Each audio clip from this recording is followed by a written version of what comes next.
We have Buccaneers 2026 rookie minicamp coming up in just a few days, specifically on Friday. River is going to be on site for that. All three of us, though, are going to name out a few things that we are keeping a very close eye on because we do have some intriguing storylines coming into it, including two young quarterbacks as well. What is Ted Hurst going to look like there at that wide receiver position? Also, to Ruben Bain Jr. How is Todd Bowles going to be utilizing him? We'll get our first little glance of how that's going to look like on Friday. We'll cover that. Also, two jersey numbers have been released. Of course, I love jersey numbers, and I'm very specific about how they look on guys. I love jersey numbers. I love all that. So we're going to be very picky on this. So stay tuned for that topic. We've also got Baker Mayfield's contract discussion. What is it going to look like? Is it going to happen soon? What are the Bucs going to do with Baker in the future? Also, too, Rob Gronkowski made a very bold statement that Patriots fans aren't going to like, but Buccaneers fans will love it. And then we'll finish it off, too, with what the Bucs were looking into before the NFL draft, including going after a top NFC edge rusher, along with, some discussion on Max Crosby and Trey Hendrickson. Jason Light gave some scoop on that just about, yesterday. So we've got some good stuff there to detail you guys. But with me is Caleb Skinner, our veteran writer at BucsGameday.com, and River Wells, our lead editor here in Tampa. Gentlemen, happy Wednesday. It's a beautiful one down here in the Bay. Hope y'all are doing good. How we doing? We're just chilling, We're getting ready for rookie minicamp. It's coming up on Friday. We're hitting that stretch of the offseason where we got some stuff going on back-to-back, so excited to do that. Yeah, lots to talk about. I'm excited about it. Rookie minicamp, super thrilled River's going to be there to be able to, examine some of these guys, see how they're, taking their first steps into, professional football, into the league and everything. I'm in my kitchen, waiting on my prize pick stuff, man. Once these prize picks thing, these memorabilia prize pick stuff gets here, I'll move back down into the cave and we'll see how things are going. But right now, up here in the kitchen, and just excited to talk ball, man. Because you're cooking, Caleb. You're about to cook up some wild. You're about to cook up some wild takes. I'll ask at the end of this episode too. I did do a wild take with our guy Jay Reacher. He does a phenomenal show, and I had a reaching take, I should say, of the wide receiver room and who might be your wide receiver one. But we'll talk about that maybe at the end if we do have some time. But we got a handful of things to discuss. If you're here with us on YouTube, smack that like button. If you're in the comments, throw us one. If you have any topics or questions, we'll bring it up on the screen, and we'll do as best as we can doing a deep dive into it. But let's get started with, like we have been talking about. We've got rookie minicamp. It's arrived. We've already seen a handful of other teams go through theirs, but now it's time for the Tampa Bay Buccaneers to have theirs, which it feels like nationally the Bucs have won this draft. They've done a really good job. All of us on here gave them a strong grade in it. But now we get to see these guys in person, including a lot of these undrafted free agents as well.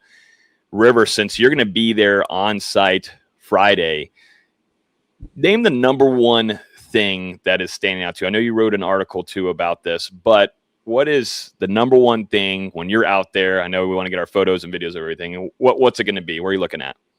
Keontae Scott, I think. Okay. All right. The nickel corner coming in for Tampa Bay. And the reason is I've mentioned this in two different articles now, but when Jacob Parrish came to Tampa Bay and was set to play that nickel cornerback slot, he looked really good immediately. Yeah. There were people on the beat who were saying, oh, this kid's got what it takes. He looked really good in rookie minicamp. He looked good in mandatory minicamp, got some interceptions, played really well.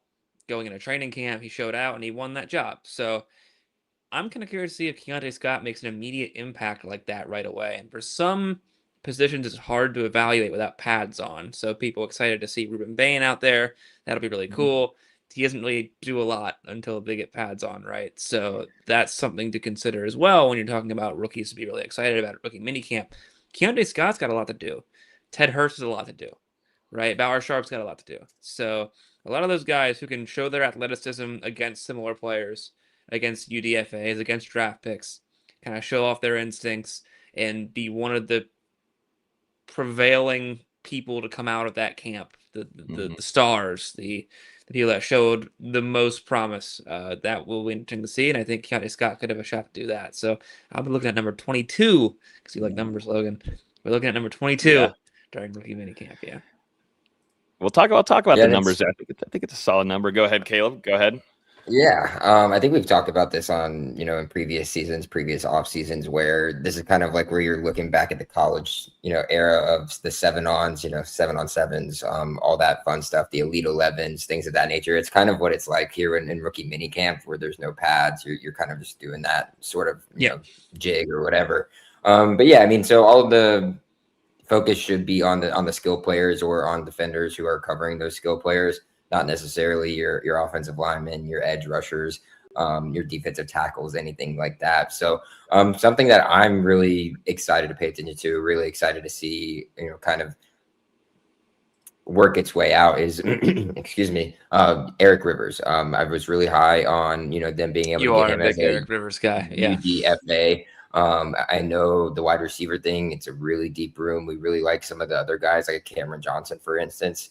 But I've picked Eric Rivers as somebody who I could see being able to make the roster in some sort of fashion. And I think it would be a great asset as well. So being able to see what he's doing, being able to transfer over his skills from Georgia Tech, where he didn't necessarily see the amount of balls that he probably should have, but was able to do a lot with what he was given there in a run heavy system back there with Haynes King, who was kind of a running quarterback there, not necessarily a guy who's going to push the ball downfield. So for him to be able to come in, what he's going to be able to do against some of these, a Keontae Scott, for instance, because Eric Rivers is not necessarily a small guy, more of a Z wide receiver, not a true X, but not really a necessarily like big slot, or not necessarily like a mainly slot guy.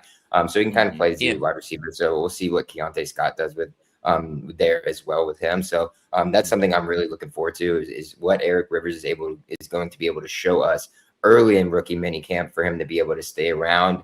I think he will be able to do that after rookie minicamp, and then, foreseeing into the future what he's going to be able to do when it comes to OTAs, mandatory minicamp, training camp, so on and so forth. So that's something I'm paying attention to. Obviously, everybody's eyes are going to be on Ted Hurst.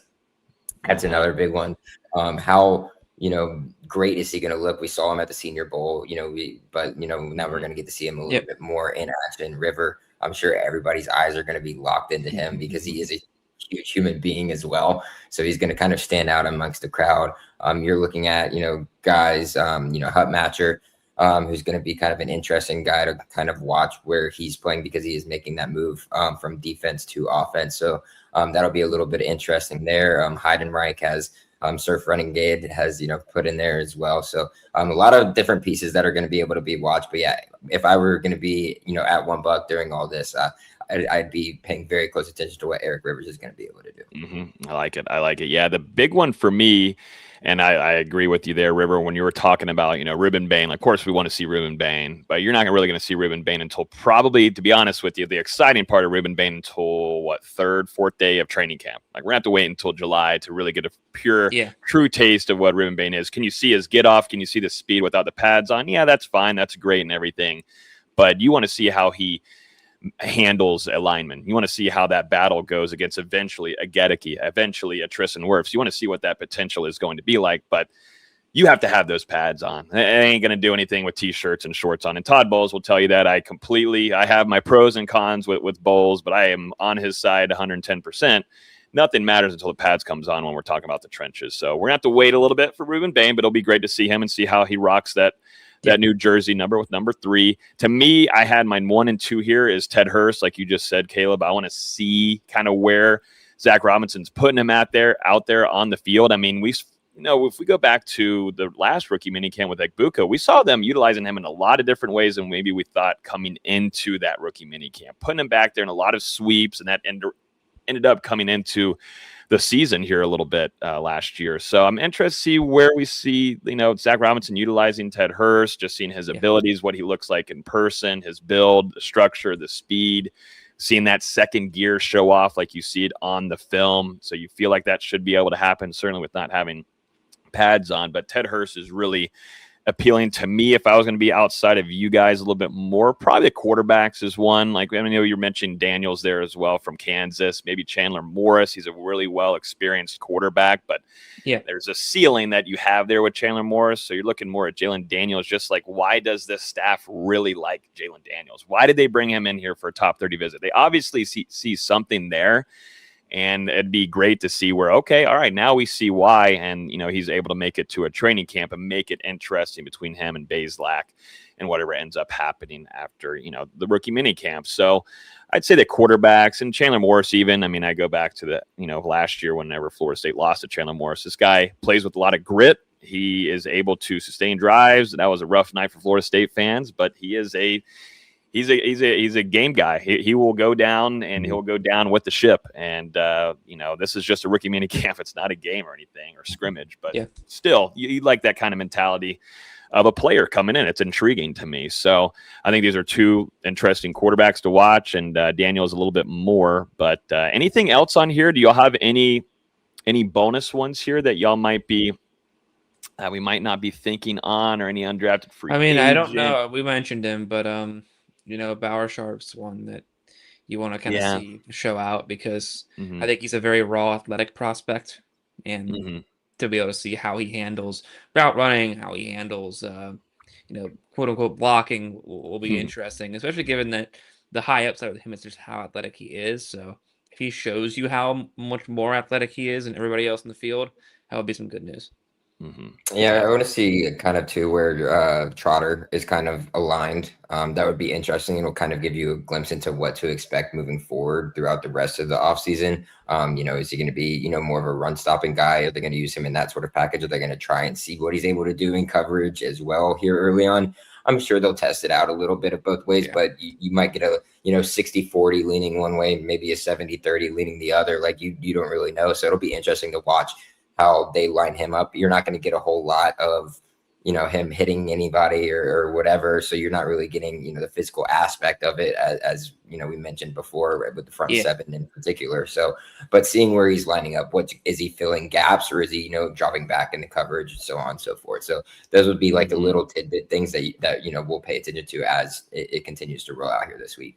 100%. I'll finish off real quick. Demonte Capehart. I mean, I just keep on hearing about Demonte Capehart. We put out a video. One of our latest videos was about Demonte Capehart here on YouTube. And, I just keep on seeing, maybe it's Clemson fans as well, but I think there's just some neutral, just lovers of watching the draft and everything saying, don't sleep on Capehart. Don't sleep on Capehart. So let's see what we've got here. Let's see what he's got to handle. Of course, it's the trenches. So it's no pads, but I just kind of want to see the build, man. They wanted to add size and such, but to see it in person gives you a way better feel of what this staff is trying to do. So there's a lot of good storylines going into this camp. I'm jealous that you're going to be there, River. Now, I will say, River and I do plan on doing sort of kind of like an instant reaction on that Sunday. So it's practice Friday, Saturday, and then on Sunday around this time, we'll come live on here. River and I'll pick his brain on what he saw. He'll give the latest on certainly Ruben Bain Jr., Ted Hurst, all the guys we just discussed, and any of the guys that flashed that might have been an undrafted free agent or one of these quarterbacks. What did Jalen Daniels do? We'll have a scoop from River on that on Sunday. So make sure you guys are staying tuned for that. Now it's jersey number revealing time. The rookies have came. We've got the numbers in, and there's some interesting ones here. I think we, of course, start off with first round pick, Ruben Bain Jr., going single digits here. Going to stay in the single digits, but going with number 3. Instant reaction just first off to Ruben Bain going to number 3. Do we like it? Do we like the feel of that off the edge? Or is it just going to have to wait and see until the pads come on and you really get to see One it? of my old man takes is that ever since we let players have whatever number they've wanted, it's been chaos in the league, in the world, everywhere. It was a huge mistake. We had an orderly system where you could tell which players were which position. System. And then all of a sudden, because you had number 3 or 4 in college, now you want to have that number. Ridiculous. It's anarchy. It's lawless. It's lawless. You are. So, no, I don't like it, Logan. I quite frankly, I don't. But, Bain had 4 in college. This is as close as you can get. I think Money McLaughlin's got 4 locked up here in Tampa Bay. So tough to take that one away from him. But 3 is pretty close. He gets to kind of have a similar number that he did when he was playing for the Hurricanes. He had 52 back in high school. That's a real number for a real edge rusher. But unfortunately, we won't be seeing him have that. So it's okay. I'm not mad. I'm not fan. It's all right. He's got Jameis Winston's old number. So if you guys want to do your history research on who's worn number 3 in the past, Jameis Winston's probably your most notable there. up and down. I believe Jordan Whitehead was the last one to have it here in Tampa Bay. Yes. That short little last stint. Yeah. Right. And so, I mean, Jordan Whitehead, good, but I mean, hopefully it's not the up and down, career that Jameis had while he was here in Tampa Bay. But it's fine. I don't look too much into numbers with guys, period. I mean, it's always fun for the fans and things, but as somebody who covers a team, it could mean, really nothing. Looking at McLaughlin and not giving up the 4, McLaughlin's worn previous numbers in his career. So I'm not sure what was the holdup or, why he was holding on to 4 for so long. Maybe it's because he's been so good in it ever since becoming a Tampa Bay Buccaneer and being able to wear that jersey, which is fine, whatever. Baines already commented and mentioned that he doesn't care what number he has. He's like, I just want to go out there and play ball, which everybody obviously knows at this point because every single national media content show has commented on that. So it's not a big deal. I mean, but I like it. I think the 3 will look good. I'm mixed on the defensive ends, defensive linemen having big numbers. I love a defensive lineman that wears 0. That's something that I just absolutely love. But I also like a defensive lineman who wears 99. That's it goes both ways for me. So it depends on the guy. And I think Bain is worthy of a single digit at least. Mm-hmm. So what, you've got 0 on the left side with Yaya, and then you've got 3 on the other side there. Might not look too bad when we're in games. I think about that too. But yeah, 3's not too shabby. I feel like it fits his body build well. I feel like that's not a bad. I like 3 and 8 would fit him well there, but we'll ride with it. It's not a bad number. We'll see. But River is our old head on this show, and his overall mentality. That's how it is. And I'm with you in some of these parts. Like when we're talking about linebacker, I love 45 here. Of course, now the big one is the storyline. Okay, so just real quick for context, Trotter is going to go with 45. As we all know, as we saw the instant reactions from people on Twitter, oh my God, it's Devin White's number. He's screwed. Well, guess what? Devin White won a Super Bowl. So I think anybody would be perfectly fine if Josiah Trotter turns into a Super Bowl winning damn good linebacker. The disrespect to Deion Jones is man, here. Poor Deion Jones. He was the last person to wear that number. Damn, we're forgetting. Hashtag never forget. And those are 2 SEC linebackers. Josiah Trotter, another SEC linebacker, coming in wearing 45. Mm-hmm. So the tradition continues in Tampa Bay. It just makes sense, especially Devin White picked 45 because he wanted the mirror of Lavonte David's 54, who's not here. Alex Anzalone will be wearing his number 34 that he's had for quite a bit. So it'll be 34 and 45, your 2 starting linebackers in Tampa Bay. Okay. Yeah, we get to go back to the Get Live 45. Like that's gonna be fun to say. Yeah, you can just say that. You're allowed to legally. Yeah, I mean it's not copyrighted or anything, so that's cool. We got that going for us. If anybody's still got one of the generic 45 jerseys without the name on the back, just tape it. Just tape it. You can keep it, or you tape it. Just pull a Cleveland Browns. Keep taping over it and writing it in. Get some red tape, and then with a white marker, just Trotter. Yeah. And then you're solid. You save yourself a few bucks. A little bit of the cheaper route. I mean, go ahead, and you'll probably make it on. X, somebody's going to take a picture of you for sure. But then, now you've got the notoriety, right? Now you've got the clout to go with it. So, whatever, cool. I like it. 45, not a bad number. I don't think it fits into anything that he did in the past. So, really cool. So Trotter. And he's I like built linebackers and 45s. I like that. Right. I think of these things. Big arms, big body build, true linebacker size. 45 beautiful for a linebacker. So we'll stick with that real quick. We'll keep running down these numbers. We won't stop on every one of them, but Surf Renegade, shout out to you popping in here, showing us some love in the chat. He says they still sell deeply discounted Devin White jerseys on the Buccaneer shop. Buy it and rip off the name and you're good to go. That's the move right there. That's the way to do it. Or if you know somebody who does embroidery, like just take it to them. They can rip those that that number off real quick. And you can also buy a Deion Jones jersey for full price, and then also do that. What is that? Is that's that also still possible. at Goodwill? They got those at Goodwill right now. No, they're full price. You could still do that if you wanted to. Oh. Yeah. I ain't going over. I'm not going over 1999 for one of those. I hate to tell you. Wait, we got another comment. Capehart. So yes, DeMonte Capehart from Clemson. He's going with 90. He says that helps us forget about Logan Hall, and Trotter wearing 45 makes us forget about Devin White. That is a win in my book. So maybe that's the game plan there from Jason Light and the Bucs. Who knows? It could be. But yes, we'll continue here. DeMonte Capehart is going to be wearing 90. Ted Hurst is going to be wearing number 17, taking Sterling Shepard's old number. Which is something there. to note. Something to note about Sterling Shepard. Will Sterling Shepard return to the herd? To give you a little name pun there. I don't know. Wow. I'm going crazy. Wow. Chill out. Yeah, I gotta go. Calm down. Please calm down.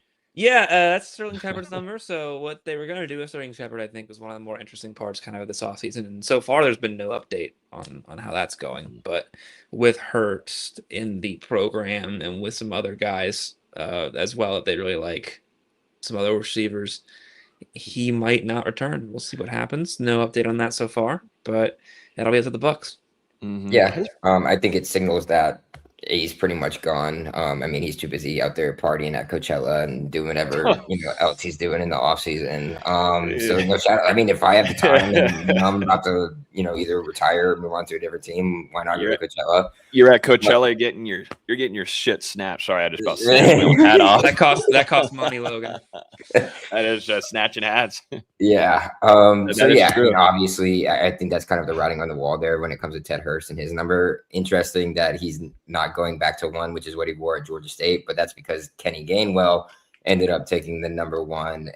So moving off of 14 that he wore in Pittsburgh, because 14 is obviously taken here in Tampa Bay by Chris Godwin. So, kind of how things kind of unfolded there. 17, it'll look interesting on him, I think. I think it might take some adjusting, but depending on what happens, I think he might, switch that up after his rookie year, depending on what becomes available, and so on and so forth. Mm-hmm. Yeah, I'm interested. I think it's just because of Sterling Shepard's body size and what he was wearing with 17. It's just going to be kind of weird for that body size to adjust to a bigger Ted Hurst at 6'3". Sterling Shepard is a small dude.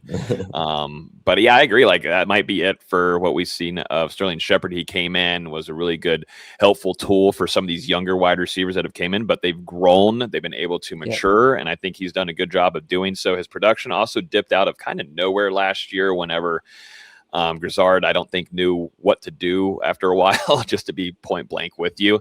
But Sterling Shepard was one of Baker's best go-to guys in definitely some tough situations. So I don't know why we saw the fall off there. And also, Sterling dealt with a few injuries as well. I don't know if that was primarily what happened there, but everybody did. Yeah, everyone got dinged up. If you went in that locker room, I remember leaving a couple days after the like 8th week, and my knees were killing me. So it's just something. I feel like we're in the 49ers practice facility over here, man. It's just we're near all the chemicals and what radiation, whatever. Substation. Yeah, electrical. Getting electrocuted here. Just real quick though, we don't need to do that. The Billy Schaaf we've got.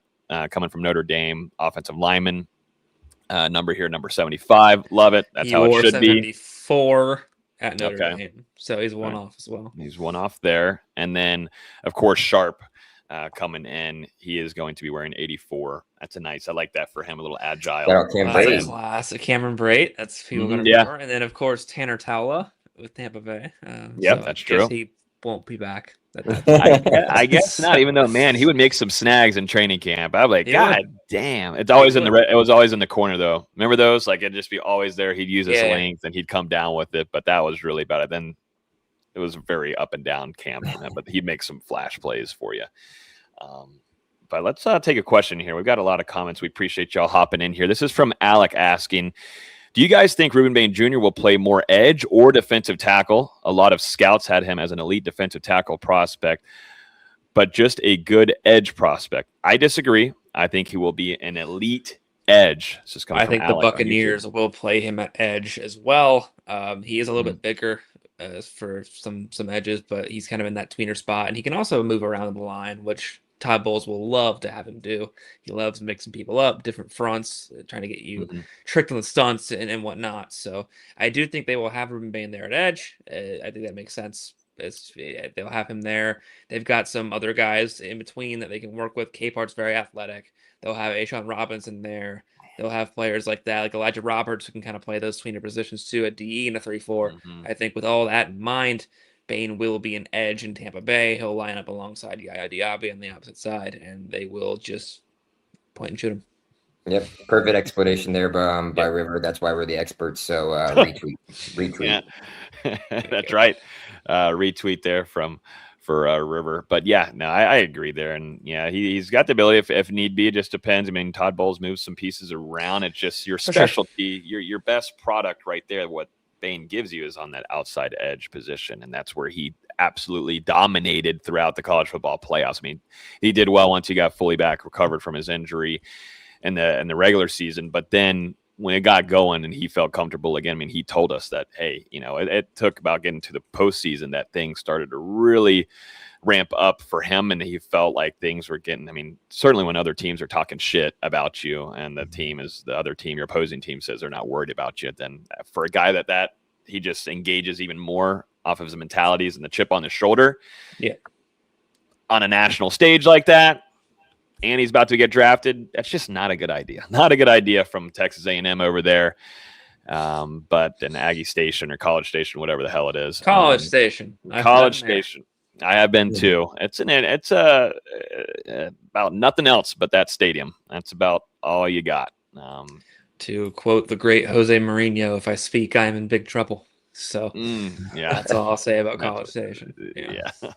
Sorry. So keep it there. But all right, so that's good stuff there. Let's keep moving on, gentlemen. So there's been a lot of talk, I would say, this offseason about Baker Mayfield. What are they going to do? What does the future look like for him and his contract? Because it's getting close. They could do something before the season, or are you going to wait for Baker Mayfield to play this year? How is that? Where are they at? Where is Jason Lang them standing at? So an anonymous NFL executive told FanSided's Jason La Canfora that if the Buccaneers, if he were the Buccaneers, he'd try to make Mayfield's contract similar to that of Super Bowl winning Seattle Seahawks quarterback Sam Darnold. So, of course, we've seen the comparisons between Baker Mayfield and Sam Darnold a lot. Of course, Darnold just ended up winning a Super Bowl. So, of course, it's a little bit different now, but still, nonetheless, still getting that second shot like Baker's getting here, another shot in Tampa Bay. Not a second shot, but you know what I mean? Just getting another big-time shot to be a starter and winning that job and then excelling at it, just like Sam Darnold has done. They're in that same similar spot. So this is the exact quote that the anonymous NFL executive said. He said, Jason La Canfora. Yes. Yep. I try to get a short-term deal structures like what Seattle did with Sam Darnold. I think there are some similarities with the players. You worry about the interceptions. Can they get you over the top? It's not totally similar, and Darnold was on the market, and this is an extension. That's the structure I would be looking at. So that's sort of the tier that you'd be putting there. I'm interested to see what you guys both feel on this, because I think all of us on here, this is a really big season with, once again, a new offensive coordinator. You lost your top guy with Mike Evans. There's a lot of moving parts there and what this offense is going to be doing. And you're also, Baker did not have a good year last year. That was an ugly season from him after having his career year the year prior. So where are your mentals at with Baker right now? And also, too, do you agree with this take? Yeah, I mean, if you look at Darnold's contract, 3-year, $100 million, 33.5 AAV, that's after a Super Bowl win with Seattle. So that's very interesting to note that it seems kind of low to me. And then I think a lot of the talk has been, Baker sitting around that 50, maybe even north of 50 range. So if you're looking at it and you're, comparing apples to oranges here, Baker's value is very north right now of where what contract Sam Darnold was able to get this offseason. I think they're very similar quarterbacks. I think Baker does a little bit more, with his feet. He's got a little bit more of the intangibles, more so than Darnold has. But he's also got more weapons now, or more weapons than Darnold has over there in Seattle. So it's I don't know. I mean, it depends. You know how the contract situation goes. It changes from year to year. Inflation. It usually inflates year to year as other quarterbacks, high-end quarterbacks in particular, start getting their contracts that reset the market, whatever it may be. So you're starting to see contracts that are insane when it comes to quarterbacks. Yeah, Baker had a down year last year, but the year before that, he had a great year under Liam Cohen's tutelage. So it kind of depends. I mean, he's in a contract year. He really needs, to perform well to be able to earn this contract. But listening to Jason Light speak and go on his kind of tour throughout all these other national medias, shows and things and not. He loves Baker. Everybody within the building loves Baker. It seems like they're going to get something done no matter what, happens this season. You got to realize too that Baker dealt with a lot of injuries last year that he played through, which kind of prohibited him from being able to do some of the things that we were used to in 2024. So you have to take that into account. But at the same time, I think no matter what happens this season, both sides are going to be in an agreement to, hey, we want to make something work. So let's kind of just meet in the middle of where both of us want to be, and we'll get this thing done. And maybe you see a little bit of it being incentive heavy, which I could see, it being that case. Mm-hmm. Something to note about Sam Darnold's contract is that it's technically a 3-year, $100.5 million contract. Really, with the way that it's structured, he's a potential out in 2027. It's really a 2-year, $70 million deal, which would put him at $45 million a year, which is closer to kind of what we're talking about. But I agree with you, Caleb. Baker's going north of 50. So I think to want him to sign a deal similar to Darnold in that range is a little wishful thinking, especially if you look at the quarterback contract we have here, average per year, APY. Mm-hmm. He's going to be in that Jared Goff, Brock Purdy range. They're both making $53 million per year. I think he's going to want to at least strike above that and perhaps below people like Joe Burrow, Josh Allen at 55, Jordan Love 55. Trevor Lawrence is at $55 million a year, by the way. Just putting that out there. Wow. Just kind of crazy. Yeah, of course, Dak Prescott makes River, he is a generational talent. So that's true.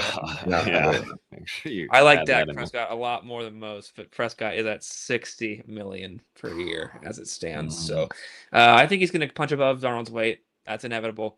I have talked a lot about Baker's contract extension, when to do it, when not to do it. I think, waiting would be the best for the Buccaneers, not the best for Mayfield, especially after the back half of the year he had last year. But I think the reality is they're going to get a deal done. It's going to happen this offseason. You will see Baker Mayfield extended with the Buccaneers before too long. And I think it's going to be north of $50 million. Mm-hmm. Okay. Yeah. This is from our guy Renegade on here, saying Baker played way more hurt last year than what was reported. If you go back and look at the injury reports from every week last year, he had over 10 injuries. Not having an O-line messed him up. And I was going to bring that up too. The offensive line, those injuries did not help him at all either. It was a lot of things that was going to not help Baker Mayfield. The injuries didn't help. I am very high that I was not high on Grizzard, but I'm high that he did not know what was happening in the middle part of the season. That's part of it. I think there are plenty of problems Baker Mayfield still has that are reason to be concerned with. The amount of sacks he takes, holding onto the ball, interceptions towards the back half of the year. Those are all things you got to kind of watch out for. Fumbles, particularly. Third down throws where we're just trying to make something happen where it doesn't need to happen. Right. Certainly in red zone. I think Liam Cohen kind of understood how to use Baker Mayfield. I think Josh Grizzard wanted him to go a lot more vertical, and that is not Baker Mayfield's game. One of the strongest arms in the NFL, but I think it has trouble going where he wants to go. So I think kind of dialing him in to where you could use him in a similar way that Liam Cohen did is the key to unlocking Mayfield, and Robinson is best friends with Liam Cohen. So maybe he'll get a few tips on that front. We'll see. Mm-hmm. Yeah, I mean, there's a conglomerate of things that have gone into, Baker in his 2025 season, right? And I think a lot of it, he was feeling the pressure, right? He's like, I have to carry this team right now because my offensive coordinator is not helping me at all. My offensive line is banged up the whole season. I'm missing my right guard all year. My left tackle has been out for games. My right tackle has been out for games. Ben Bredesen missed about, a quarter of the season. So it's my rookie wide receiver is my starting wide receiver one. My starting wide receiver one for about half the year. So it's like insane. Like, right. Like so many things, so many rocks were being thrown at Baker Mayfield for him to have to try and dodge that you can't dodge all of them. And then all of a sudden he's getting pelted with rocks, right? Like it's like as a kid when we're throwing rocks at each other, it's all fun and games until somebody gets hurt. Yeah, no kidding. Like that's exactly what happened. And then when Baker's putting the pressure on himself, he performs well under pressure, right? Like whenever, things are starting to collapse on him, he's able to like get out, do these things, or, late in games, whatever. But when you're having everything put on your shoulders, like literally everything, and you're trying to overcompensate by doing things that you normally wouldn't, or taking chances that, you're not supposed to be taking, you're going to have, not the greatest of outcomes from that. And that's just kind of how it rolls. Like if any of us in our jobs, we were having to pick up like 10 different jobs that we have to do while maintaining what we're supposed to do in the get-go, it's not going to end well, right? We're not going to get the good reviews that we need, or that, we need to be able to keep moving forward. Instead, it's kind of pulling us back into a place that we don't need to be. So I think a lot of that was on like external factors for him, right? Like a lot of things that he could not control, but there were things that he could control and that he has to work on this offseason. And he probably understands that. So I'm still confident in what he's going to be able to bring to the team this upcoming season. Yes, I think you're going to see a nice bounce back from Baker as well. And we'll see what Jason Light and what they want to do with his contract. Let me get through a couple of these comments in here, because I've seen your comments talking Bucs. Appreciate you coming in here. I saw you reposted our stream as well, so shout out to you. He's asking, or she, are you guys high on Devontae Capehart? I wonder why Dabo Swinney said two good things about him, but only started him 12 times in 6 years. Starting's a little weird when it comes to defensive linemen because they rotate in and out, right? So Capehart didn't start on the line per se, but he had some play. The thing about Capehart is just his athletic potential, and the Buccaneers really like to draft to the absolute highest athletic potential. His RAS score, relative athletic score, crazy off the charts. Really, really, really strong guy who can just win the ball rush. Can you explain that just for if they don't, for the people that are listening, what the a relative RAS athletic score. So I forget exactly because the Bucs ranked really high on that. Yes, but it is a formula that measures everything at the combine. Those type of drills, your measurements, how you doing the 40, the 3-cone, your 40-yard dash, 20-yard split, 10-yard split, all that, and it kind of averages you out amongst every prospect that has had those numbers. I think their database goes back to 1987, but out of a level from 1 to 10, right? So 0 bad, 10 among the most athletic players that have ever been, gone to the draft at your position. So Bucs had a lot of guys like that. Ted Hurst is the 9.9, I think, because of his height combination, 6'4", but he ran a 4.42. So stuff like that, right? It's the outliers, right? Like guys who are seen as the outliers within their class based on their measurements or based on their testing. So that's right. Kind of where so Devontae Capehart is a 9.96 RAS, which means, as far as how you are built in comparison to other players drafted at your position, he is one of the most athletic DTs we've seen in a long time. Now, every year, guys, this keeps happening because players are getting stronger, players are getting faster, players are getting bigger. That's how that kind of goes.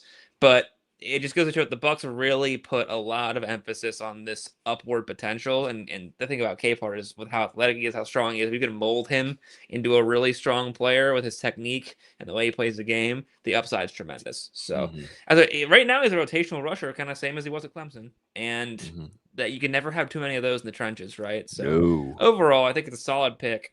If it works out, it works out. If it doesn't, there's not too much loss, especially, going into the 5th round like he did. So I like the potential. I like what he can do. He needs a lot of work with technique. He needs a lot of work with his counter moves, but really strong bull rush, can bully a lot of people, and he'll try and do his best to do that during training camp. Yeah, and you got to think about it too. When you look at Clemson and the history, and we'll go recent history under Dabo Swinney, they have always had depth. They have always had top level talent at defensive tackle. It's always been that way. And what makes you think it's going to change? I mean, they had 2 more guys there on the defensive line that can play inside as well. TJ Parker obviously kind of can switch move as well. So I mean, when you've got depth and talent in an area like that, it's kind of hard to find, regular snaps for somebody when you've got that much going on, right? So being able to find him in situational, aspects of the game, whenever things are happening within a game or based on matchup, depending on who you're playing. Are you playing a more run heavy team, or are you playing a team that likes to throw the ball, right? Like you're in the ACC, a lot of those teams probably are throwing the ball around as much as they possibly can because it is the ACC. And those are the most teams that you're matching up against when you're looking at Capehart, he's kind of a run stuffer. He's going to kind of clog up the holes, kind of a Vita Vea, take on 2 defenders at once type of player. But he is disruptive, and he's athletic enough to be able to slip and get into gaps and things of that nature. So, I think that's kind of it. It was more of a rotation because of the depth there, and then what they were able to do based on matchup and situations. Yeah, I think that y'all are bringing up phenomenal points. I mean, us covering Florida State, Caleb, you're an alum. You watch all the games as well. You face Clemson every single year. And what is always the issue with Clemson? It is in the trenches, and it's certainly on the defensive line. Dabo Sweeney does a phenomenal job of bringing in talent, but also to developing it. So it is just like a revolving door that every time you're going to play Clemson, it's going to be annoying as flying F to face off against that defensive line. So it's hard to get out there on the field.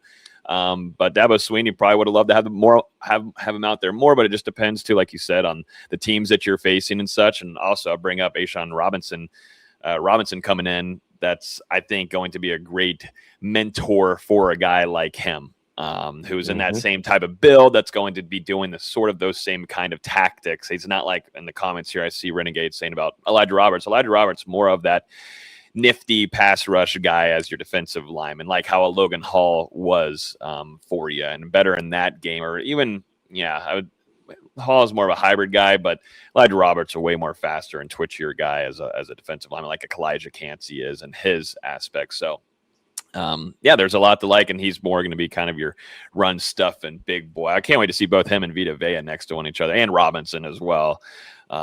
And Roches, it's going to be a loud training camp again, which I'm so effing stoked for. I will have my chair ready to go. I will be fully ready to rock. As much video as we're able to take, I will have it for you in the trenches. We had some battles with Cody Malk and who came in town last year. It wasn't the Dolphins. Who was it last year? How am I forgetting who came in last year? I mean, the Dolphins was 2 years ago, and Calais Campbell was just a giant of a man. Oh my God, yeah, giant. How am I missing who had co-training camp? Do you remember that, River? Who came in and I literally remember the fight that Cody Malk had, and Jeffrey Simmons, the Titans. Yeah, Titans. Titans. There we go. Sorry, I do kind of slip out of my mind about the Tennessee Titans. I'm sorry. They're just, I don't know about anybody else in here, anybody in the chat or our listeners. Tennessee Titans, I don't give a flying F about it. I'm giving a flying F about them for 5+ years, 6, 7 years ever since. I still think Marcus Mariota is still there. I don't know. Miami prospects. I'm sorry. I know. Sorry, Miami Hurricanes fans. Your quarterback will have a chance. Cam Ward, maybe. He's a good quarterback. With Carnell Tate, we'll see. Hey, we'll see. Maybe they loaded up for him and stuff. But let's keep moving on here, guys. So I thought this was a pretty fun one. We put out an article on this not too long ago, and this was regarding Rob Gronkowski having a really bold take. And these two will have a better take on it than I will, because this came before BucsGameday got on site in Tampa and started covering the team. This is when the Bucs won their Super Bowl. And he was just recently on a podcast called 4th and South that is hosted by Jarvis Landry and also 2 former Buccaneers Super Bowl champion, Leonard Fournette, playoff Lenny. And this is where Gronkowski said on the podcast he had to pick, which team was the most talented throughout his career, the Patriots and the Bucs, which team that he had ever been on was the most talented. And he said, oh, man, the 2020 Bucs. I would say skill-wise, I think that team was probably the best skill set team I've ever been on throughout my career on that team. Like on the Bucs, I mean, we had everyone, dude. We had Mike Evans, Chris Godwin, Antonio Brown, Lenny, Cam Brate, and then our running back, Ronald Jones, our other running back, Ronald Jones. Rojo. Yeah. That's what he had to say. He did not pick any of the New England Patriots teams, which there were some damn good teams. Now, talent-wise, I think Gronk has a perfect point here. I mean, Jason Light, what they did in the I think it's offseason to load it up. unquestionably, better than any Patriots team talent-wise. That's one of the best teams to ever play football. I think, quite frankly. Oh, wow. I looked at ESPN's Super Bowl ranking list after this last one, and Adams the 22nd best Super Bowl champion ever, which that sounds quote unquote low, but that's like an upper half Super Bowl champion, like one of the best teams to ever play football.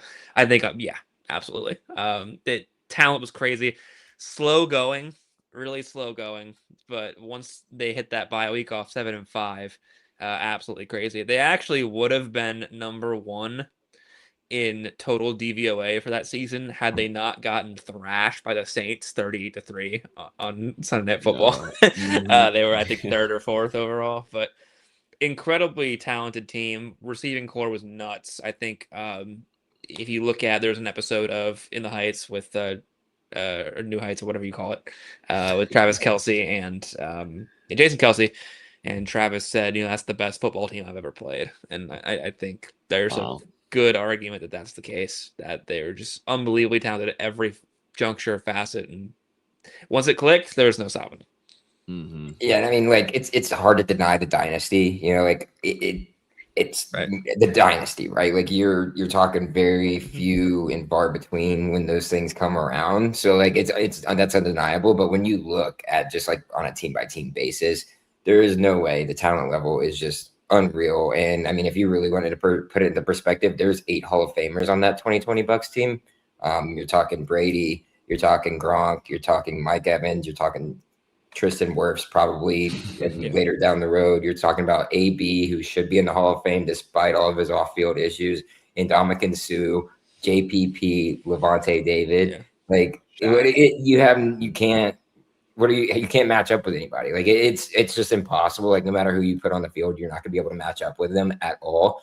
And that's why they were so dominant when it came to the playoffs. It's a new season whenever you get to the postseason, and the Buccaneers understood that, and they were able to just pretty much mosey their way through the whole thing, and with their toughest game being against freaking Taylor Heineke and the Washington Commanders, right? I think that was that who it was who gave them a kind of a scare in the first round. Oh yeah.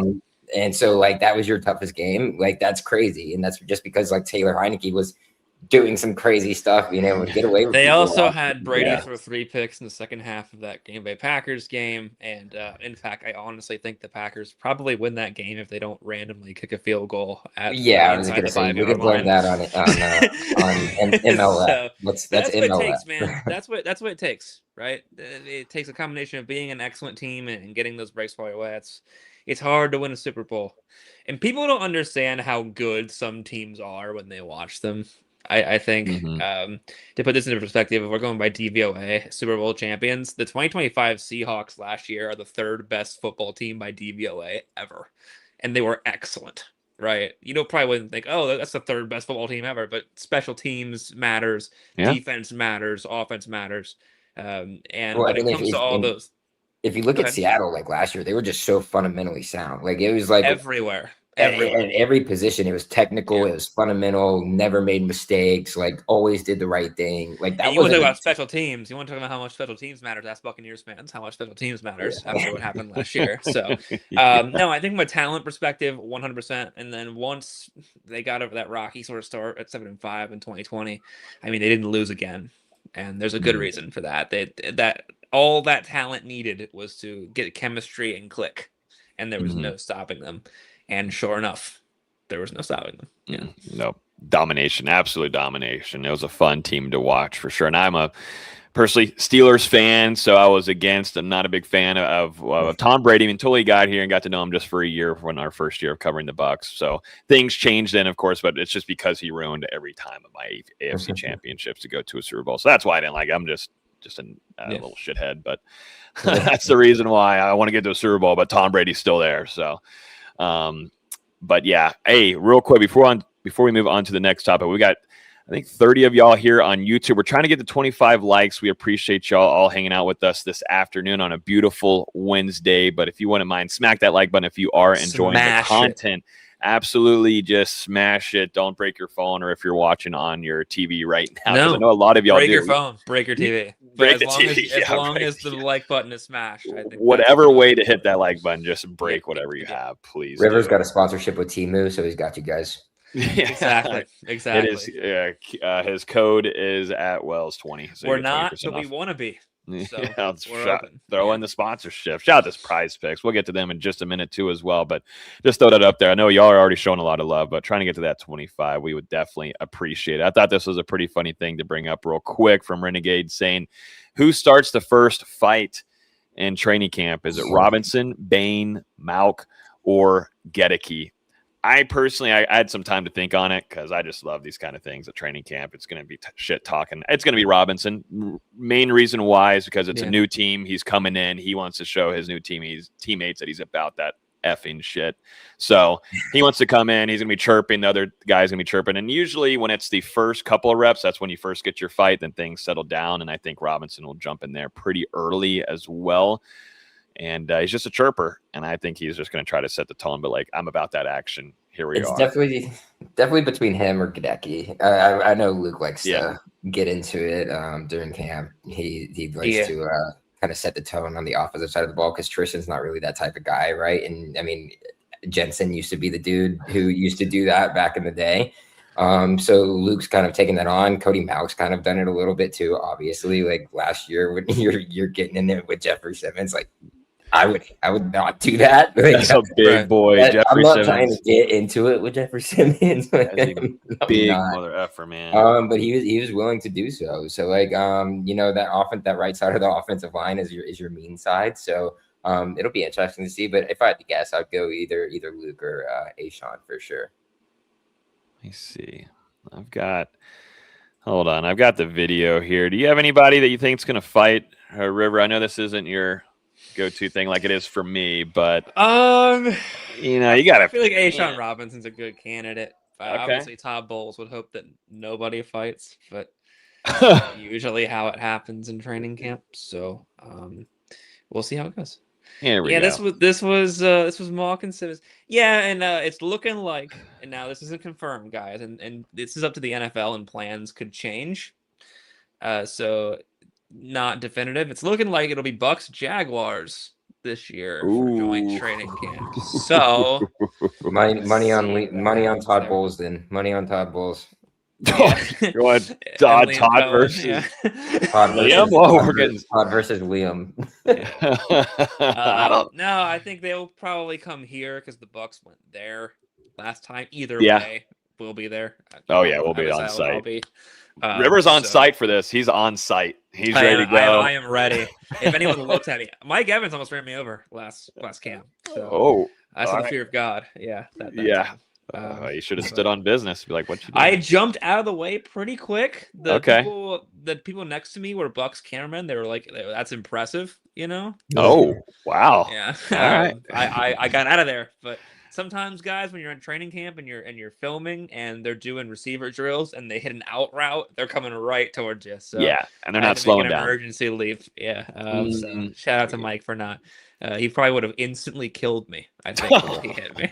Hey, I caught a ball from Kyle Trask. You did. That's true. I remember that. Yep. Oh my God, I'm already ready. We're getting close. I'm not ready fully for football season yet, but training camp, there's just something about it, man. I love it. It's early in the morning. It's just it's so hot. It's hot as a mother up. And you're just looking at like the indoor facility and you're like longingly staring at it. And they maybe practice in there once every training camp.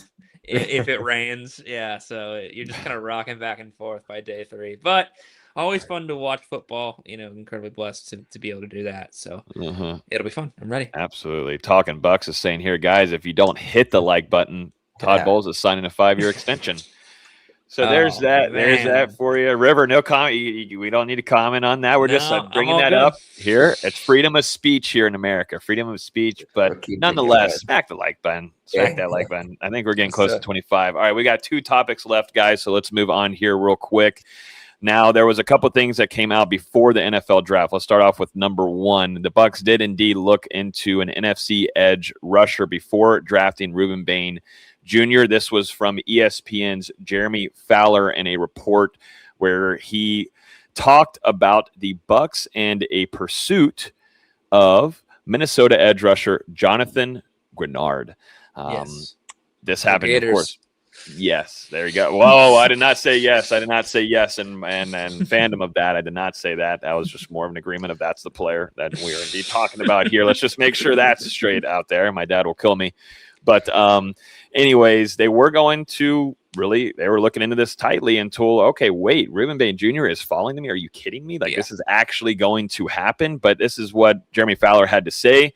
He said Tampa had essentially scoured the earth for pass rush help before landing Ruben Bain Jr. in the first round. The Bucs explored signing Trey Hendrickson in free agency.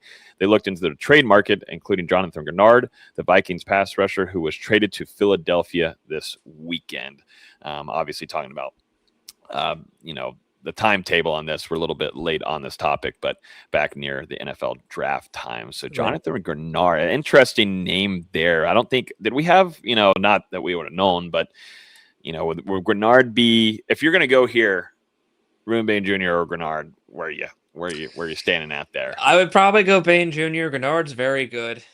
He has been hurt, I think, the past 2 seasons, if not just the past first one. So that's something to consider. But huge production when he's been healthy. The last 2 seasons he's been healthy.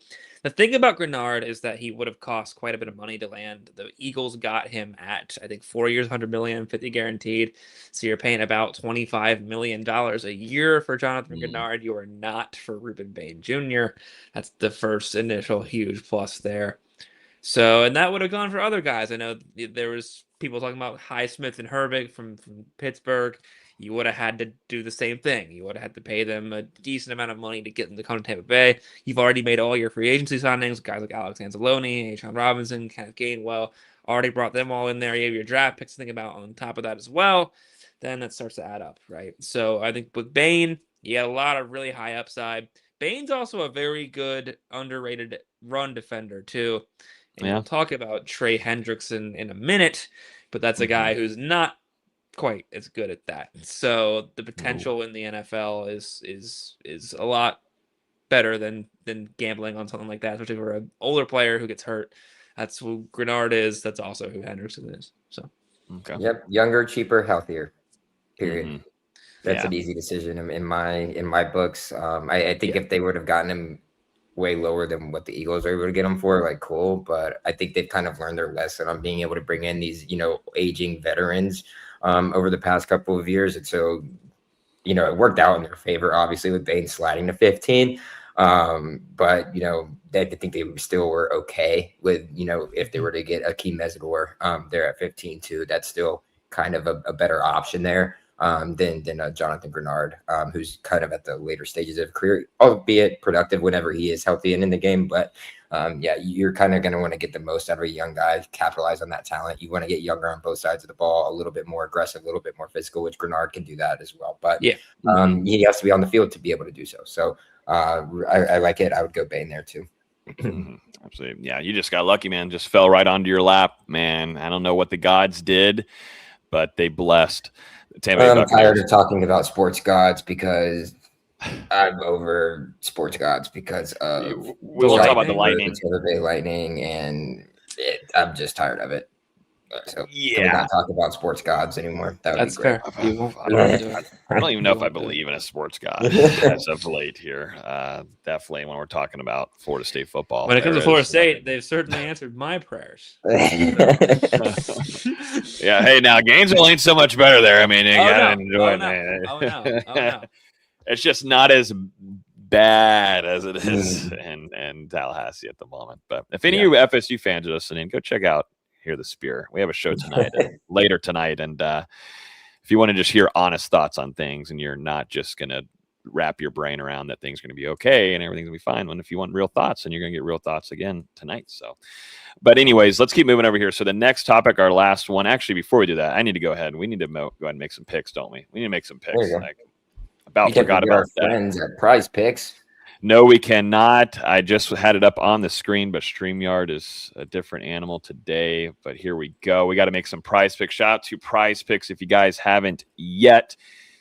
If you're a new user, you can play 5 and get $50 back instantly in your lineups and use code HMA. If you're here with us on YouTube, like a lot of you are, use that link down there. It'll instantly take you there, and you'll get that HMA code embedded when you submit. But it's time to make some quick picks here. We got the NBA playoffs happening, and we won't bring up any NHL hockey, as Caleb said, because we got to erase that from my mind. Hockey season is officially over in Tampa for us.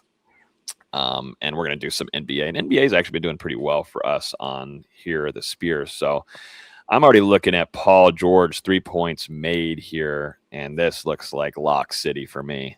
I mean, 2.5. I mean, they're just kind of giving it to you. I mean, PrizePicks, what I love too. You see this little fire button. It's hard to see right here, but it's got 53.7 thousand people have put their mores on this. So why not ride in the momentum? Ride with the market there. They're going to need him to. I mean, if they're going to want to keep up with the Knicks at all, like Paul George, and he's been playing extremely well. So I like it. Dude, Maxey has been an absolute beast too for Philly. They won 26.5. Did not have a pretty game. The Knicks are hot right now. That's what's tough. Could trim them to 21.5. It's not 21. Maybe there's better. Let's look. Let's see what else we have. Wemby blocks. Yeah, where's that at? Let's go. See if we can go. Come on. I can't swipe on the on the search blocks. Or let me just go to Wemby. Spurs. Yeah, oh, there we go. There he is. What do we got? Where's our blocks? Make sure I didn't miss it. Offensive rebound, defensive rebounds. Where are you at? There's no way they don't have it on here, right? Wait, blocks and steals. Blocks plus block shots. There it is. Block shots. 3.5. Oh my goodness gracious! He had 12 against Minnesota. We gotta go up. You want to go to the barbershop and go a little heavier? 4.5. Of course, I say yeah, absolutely. I mean, if did I say 10? He had 12. Holy yeah. Dude. Let's go. Yeah, let's go 4.5. Let's increase a little bit more. Why not? Right? Why not? Yeah. Let's see. All right, let's get one more in here, gentlemen. We'll get out of Wemby and we'll go into another one here. Yeah, we're gonna opt into that. Absolutely. Sign me up. PrizePicks. Thank you. What else do we have? I don't even know what's going on with the Timberwolves. You know, Ant-Man's kind of coming back. Ant's back. He was off the bench, you know, but he could be getting a bigger role coming up. I wonder if he could. I wonder if his number's still low. Let's see. Oops. All right. And we're getting there. We go to his points. 14.5. 14.5 is not shabby, man, for points. Like how? I say go over, you know, especially given he had 18, you know, off the bench. So I think we go over if he can get a bigger role in. Yeah. And it's at home too. He's a guy that likes to get the momentum going, the crowd. No, it's in San Antonio. It's in San Antonio. Oh, it's in San Antonio. Okay. They just stole game 1. So. Oh. Yeah. Okay. All right. I like that. I like 14.5 there. We'll ride with that. We got a 20% boost out PrizePicks. You guys can take advantage of all these kind of promotions and everything. Use code HMA. That code is down below. Play 5, get $50 back instantly. It's available here in the state of Florida, but also to some of the other bigger states like California and Texas as well. We're going to do a little 15 bomb on it. 15 for 58. We're riding power play. All 3 correct plays pay us fully. Bang, we're in. We've got some basketball to watch tonight, gentlemen. So shout out to PrizePicks as always for sponsoring our show. Now let's finish off the episode real quick. Now this is a big one. Jason Light was recently on Pat McAfee's show, and he gave some tidbits, including Max Crosby and the Raiders, also to Trey Hendrickson, who's now with the Baltimore Ravens. Here's what he had to say. He said, then I think going back to free agency, when, you know, the Raiders-Ravens trade didn't work out, I think that in some way, I'd like to think it helped us a little bit. I was a little afraid if the Raiders made that trade, you know, Spytek, you know, he and I are very close. He was taunting me a little bit. Hey, you're sitting right there, and we're sitting right there in front of you. I know what you need. And then, you know, Crosby goes back to the Raiders. Then the Ravens are sitting there again with their pick, and I know they love their edge rushers too, so they had me nervous. He's talking about now a little bit going into whenever the Ravens made their pick for Vega. He said, so Baltimore, they took Vega, which is an awesome pick. They need offensive linemen. So maybe the fact that the Raiders signed Lindenbaum helped us get Ruben. So, we're all trying to help each other out there, especially the people that are good friends. So thanks, Spytech, Light said on the Pat McAfee show.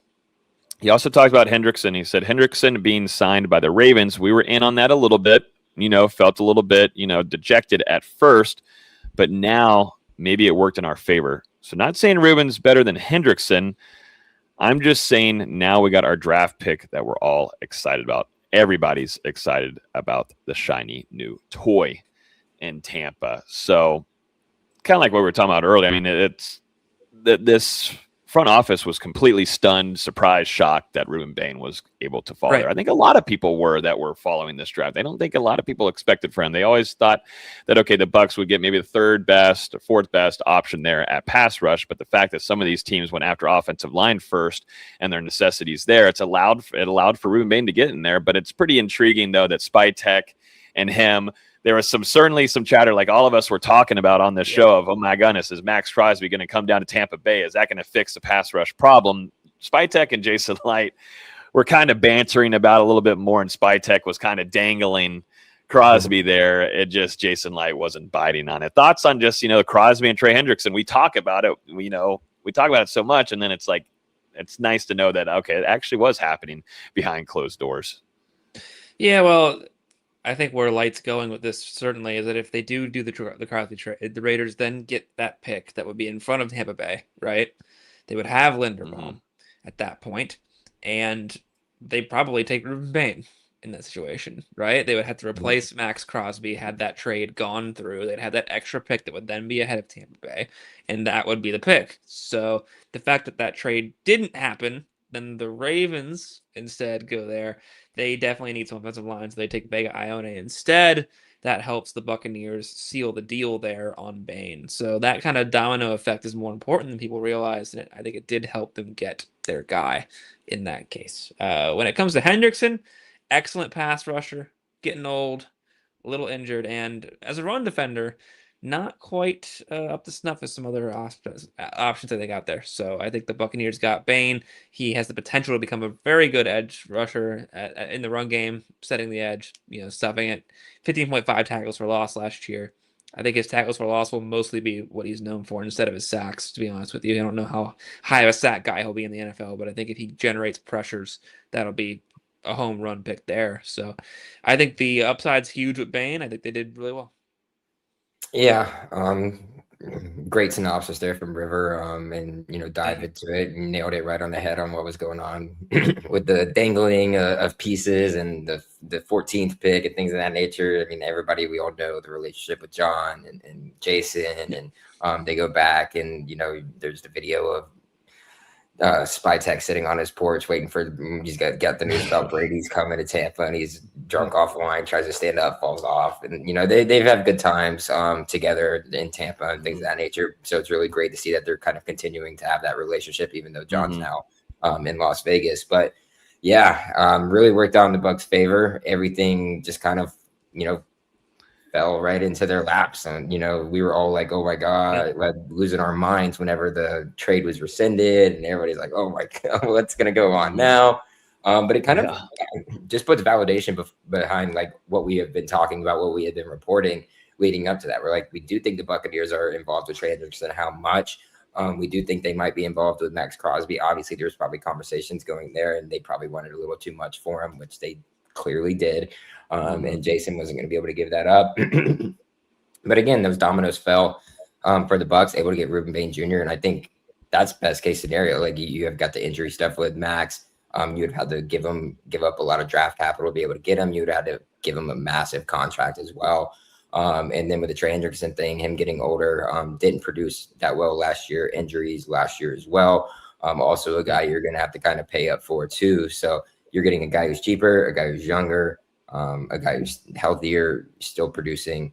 And so that just it worked out extremely well for the Tampa Bay Buccaneers ultimately. And I don't think anybody will look back at, you know, what was going on then and be like, well, dang, shoot, I still wish we would have done that. I think everybody's kind of moved on at this point. We're all happy with that shiny new toy that Jason had referred to. So yeah, I mean, I'm very happy with how things fell, how those dominoes started to fall, and you know, we're gonna hopefully reap the benefits of that as the seasons continue to go along. 100%, absolutely. And we'll get a first glance at it on Friday with rookie minicamp beginning. We'll have an instant reaction to that on Sunday for you guys here on our YouTube. Highly suggest you guys hitting that subscribe button. We have seen some crazy growth the last few weeks, certainly too around the NFL draft. I mean, look at this, guys, just crazy. Let me hide this. Just crazy growth down here from you guys, showing some love, some new members coming in, hitting that sub button. If you're new here, yeah, man, I mean, appreciate y'all a whole ton. Major thanks to you guys. And we're going to try to continue to do this, keep on a roll here consistently all throughout the weeks of videos, lives, any kind of breaking news will come on here and try to give you guys our takes. But you subscribing just shows a lot of love to us, and it's deeply appreciated. But we're going to do it. That's going to do it for us. We appreciate y'all. We'll see you guys on Sunday for that instant reaction, recapping the 2026 rookie minicamp for the Tampa Bay Buccaneers. See y'all. Enjoy the rest of y'all's week. We'll talk to you soon on Here the Cannons. We're out of here. Peace. Fire the Cannons.